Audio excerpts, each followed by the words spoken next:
For almost a month now, a political slanging match has been playing out over Campbell Newman's financial affairs. With the unofficial election campaign in full swing, the man who wants to be Premier is coming under unprecedented scrutiny. Government MPs say that scrutiny is legitimate. The LNP leader accuses them of sleaze. It raises some interesting questions. How much does the public have a right to know? And what is the best way for a leader to deal with pressure cooker situations? Campbell Newman is a risk to the people of Queensland. These grubs will do and say anything. They stand condemned. The odd exchange of insults is part and parcel of politics. The egotistical maniac. A government of grubs. But the political debate in Queensland is rapidly descending from one about policies to personalities, a test of temperament over a contest of ideas. The LNP leader has come under intense pressure over his financial interests and those of his family. A government languishing in the polls sees an opportunity. What has he got to hide? What is he trying to keep secret? All that's happening here is legitimate questions are being asked. That's not how Campbell Newman sees it.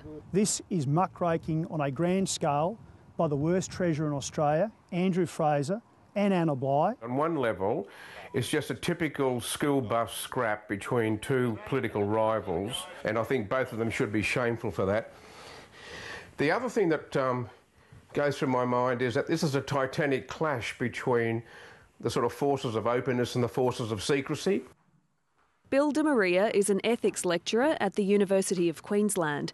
He says politicians and those aspiring to be them must be prepared to bear all. Public officials have to be more accountable than the generation before, have to be more open than the generation before, have to be, as I said before, made of glass. I'm not telling... Why don't you? Well, why? Because it is my personal, private business. Despite initial reluctance, Campbell Newman says he is being more transparent about his finances than any other candidate.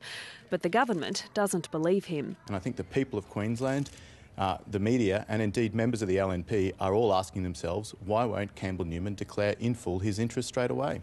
And the reports keep coming in. The CMC has been called in. Perhaps it can provide some clarity. But even beyond the legalities and ethics, there is of course the politics.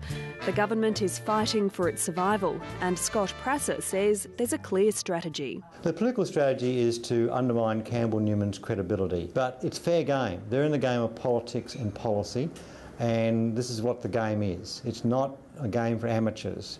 If you want to play this game, be professional and be prepared.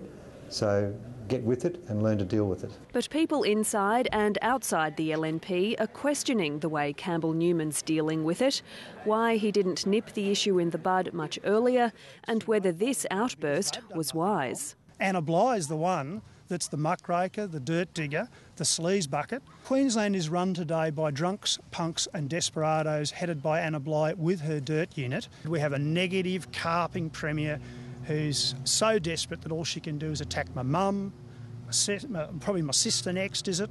You know, who's next? You all right? Anna Bligh was even responsible for an LNP candidate's fainting spell. And this is Anna Bligh's fault as well, you see. This matter needs to be handled coolly, not hotly, and I think if they keep pushing this, what they're also trying to highlight is his behaviour and how cool he can keep under pressure, because you want a leader to be cool under pressure, not to be too hot.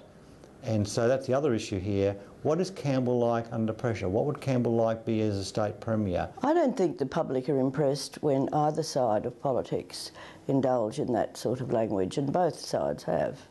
Joan Sheldon is a former Queensland Liberal leader. She doesn't subscribe to the argument that aspiring politicians like Campbell Newman have to disclose everything. He's not a Member of Parliament, he's a candidate.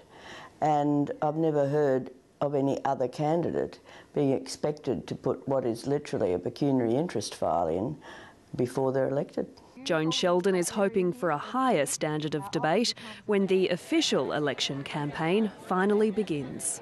Well, I hope it's not more of the same from both sides, because that'll just turn people off. I really think it's important that the main issues are covered. I think it's going to be a pretty tough campaign. A dirty campaign? Well, it depends what you call dirty. I think the government will pull out all stops and do whatever they can. Is Campbell fit? The theme could well be, is Campbell fit to govern Queensland? That could be, they could target him. The LNP, they've got to come showing us how they're going to make a difference. Just saying they're going to do better is not good enough. How are you going to do better? And I haven't heard that yet from them.